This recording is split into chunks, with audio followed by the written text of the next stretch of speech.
Hi guys, welcome to my vlog. For today's video guys, so karon guys maghimo kog tinabal nga isda no. Tinapa ko yung mga isda diya nga dili na jud nako pwede i-display. So karon himo na ako ni tinabal guys kay para panghalo na mo sa among mga gulay-gulay.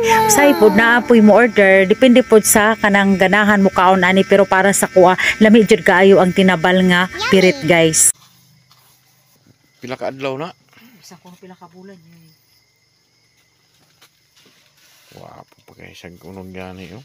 Wow!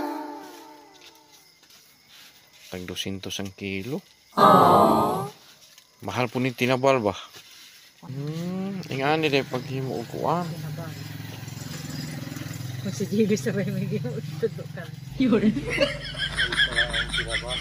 Tinabal. Lami kayo ng tinabal guys, panghalo sa mga gulay no, kanang mga like ko mga laing, mga gabi ba, kanang mga usa mga langka. Nako guys, kalami na lang jud kaayong pangsahog ni sa mga gulay na inani nga tinabal kaysa katong mga daing. So karon guys, gabi jud ko naghimo og kanang tinabal kay kung adlaw ko daghan kay mga langaw. So karon gabi kay magyo mga langaw kay nangatulog man na sila. So karon gi ko na lang jud nako nga karon jud ko maghimo og tinabal kay gabi naman guys.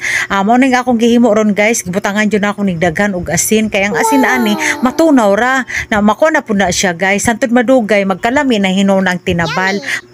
Basta ako guys, basta magtinda kong isda, wala gyud masayang sa akong isda guys kay mga 3 days ana. Ako na siyang hipuson, ako na siyang himuong tinabal kay para pakinabangan kay naapoy mamalit baya no kay mga panghalo nila sa ilahang mga gulay. Mahal lagi ang kilo, okay ra nang 200. Basta ang importante nga dili gyud ni siya basta-basta nga masira. Mao lang guys, thank you for watching. Oh my God! Wow!